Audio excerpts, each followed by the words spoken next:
Hi, my name is Paul Fisher from the University of Florida, IFAS Extension, and thanks very much for this opportunity to talk as part of your workshop today. And I'm working with Dr.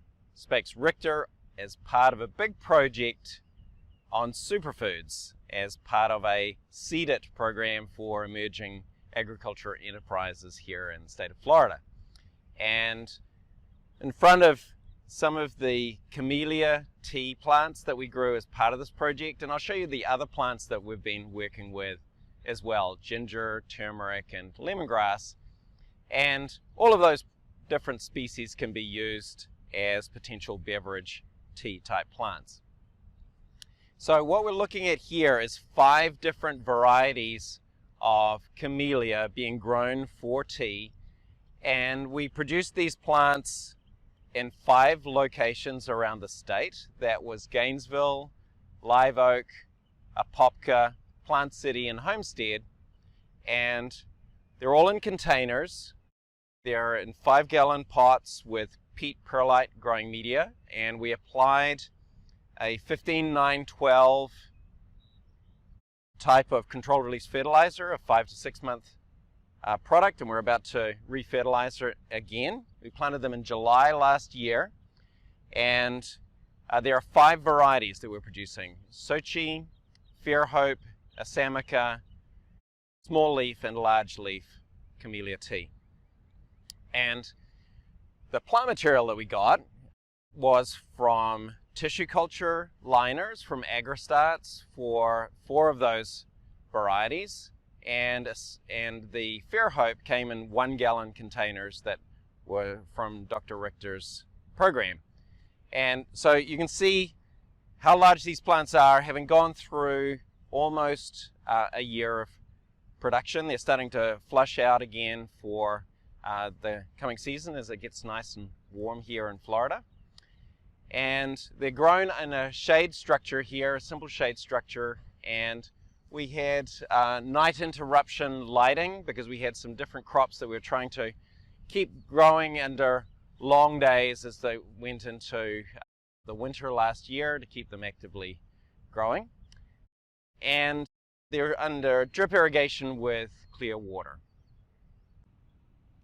So to have a successful industry, there are a lot of potential hurdles that we have to overcome. And so one of the first things that we did for this CEDIT grant was that Dee Lawrence, who is our invasiveness specialist, confirmed that camellia green tea is not invasive in the state of Florida. So that overcame one hurdle.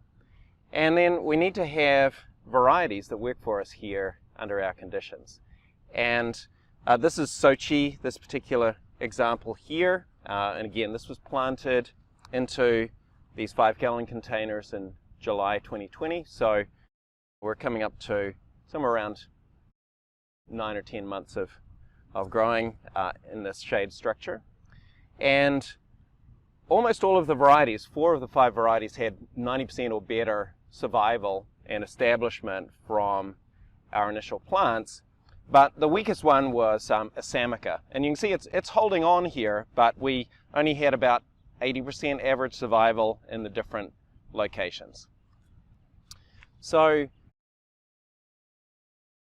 you know, if we looked at small leaf, large leaf, Fairhope, and Sochi, all of them have done pretty well.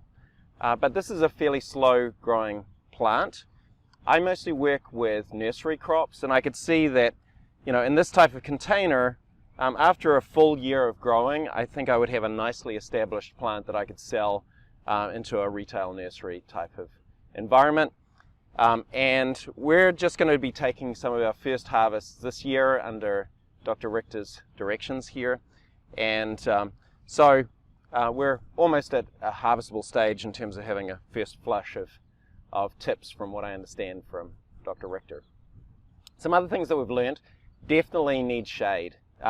When we took some of these plants out of the greenhouse and put them under full sun, even for a couple of hours, we got significant leaf bronzing and a lot of stress. So shade certainly helps. As a camellia, they need an acid soil, low pH, somewhere around pH 5. So a component such as peat or bark in the substrate would be good if you were growing in containers, or maybe even incorporating some bark into the soil. Some other issues that we've had here is, we do see some aphids coming in on some of these growing tips, and seeing as we're harvesting the tips, that is certainly an issue. Now that it's getting warmer, these aphid populations are starting to come out again, and for a long term, we really want some kind of biological control type of an option there.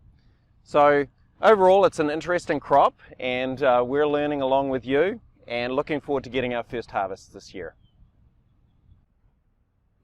So I mentioned that we're also growing ginger and turmeric, and that's what the crops are that you're seeing here in the shade house around me. And these are being grown in what's called the soilless trench method, and it's somewhere between field growing and container growing. And up until this season, we've used containers like you saw with the camellias, or we have grown in raised beds up at Live Oak or here at Field and Fork in Gainesville. And so you can grow ginger and turmeric in several different ways, but one of the things that it's very susceptible to is soil-borne diseases such as Fusarium or Phytophthora. So there's an advantage of growing in a soilless substrate. And so we've had a series of different types of trials with these crops.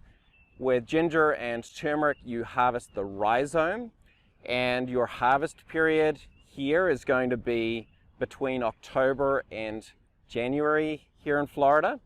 And we're planting now as the soil is starting to warm up, anywhere in basically April, May. So we had some experience last year with growing ginger and turmeric around different locations in the state. They are cold sensitive, so we're growing them in the warm months, and we found that we can pre-sprout the rhizomes at between 81 and 86 degrees Fahrenheit to get them to establish early, and so these are all pre-sprouted under controlled temperatures. You can also grow plants not only from the rhizome but also from tissue culture, and AgriStarts in Florida produces tissue culture liners of ginger, turmeric, galangal, which is also sometimes called Thai ginger, and they produce a really great looking plant, very good for the homeowner, but in the first year they don't produce as good a quality or yield of rhizomes. So if you want to produce a harvestable yield of the rhizomes, you want to start from clean rhizomes, which you might have kept over from the previous year growing in a soilless media, or you purchase them in, for example, from Hawaii is the main source of the rhizomes that we're using here. And we're planting them here at about a 1 foot spacing, and they'll grow up to about 3 to 5 feet high. And you want to grow them in a shade type structure, ideally. There was a student doing his master's degree, Marilyn Retana, and he found that in the field that you could apply kaolin, which is a type of clay, spray over the foliage as a way of also providing some shading and reduce some of the heat stress. But the plants will do a lot better if they're under some type of shade. And we're also been, again, growing them under long days just to get some extended growing period. And we're interested in looking at the soilless trench method for a couple of reasons. It gets rid of some of the plastic of the containers. We've still got the soilless substrate. And one of our biggest challenges is not growing this crop. It's pretty easy, but it is actually harvesting the plants and the labor involved. So we're looking at peat and wood fiber, composted bark, coconut core, and we'll be looking, once we harvest these, as which of these substrates compared with soil is easier to wash off the rhizome, and then we're going to be looking at automated washing and also some post-harvest aspects. And this is our last crop to show you. This is lemongrass. It was started from tissue culture liners from Ag 3, and we planted them into the 5-gallon pots in July last year. Really nice liners. This is a grass. It is so easy to grow. Between July and around November, we harvested an average of 3 pounds per plant year, compared with 2 pounds of rhizomes from each of the plants of the ginger and turmeric. And we fertilize these ones, as well as the ginger and turmeric, at a higher rate than the camellia, at 100 grams per container of 15, 9, 12, 5 to 6 month controlled release fertilizer. And then also a bunch of the lemongrass, we used a Verdanta product. It's a poultry organically certified type of fertilizer, 7-5-10, and we reapplied that 3 times over the growing season. All of the plants looked good with either controlled release or organic fertilizer, including gingers, turmerics, and lemongrass that we did that way. And you want to grow this in full sun. It's a grass. Give it plenty of water. It does not want to dry out, and it's a water hog.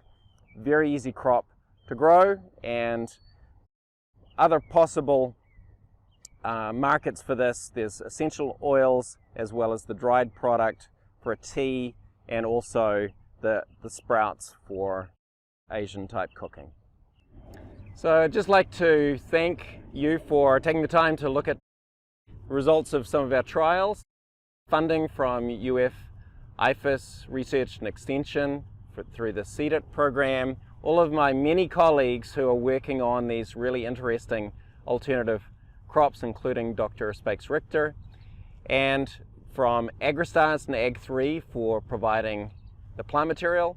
You're welcome to get in touch with me by my email address if you'd like any follow-up questions about any of these crops. Thanks again.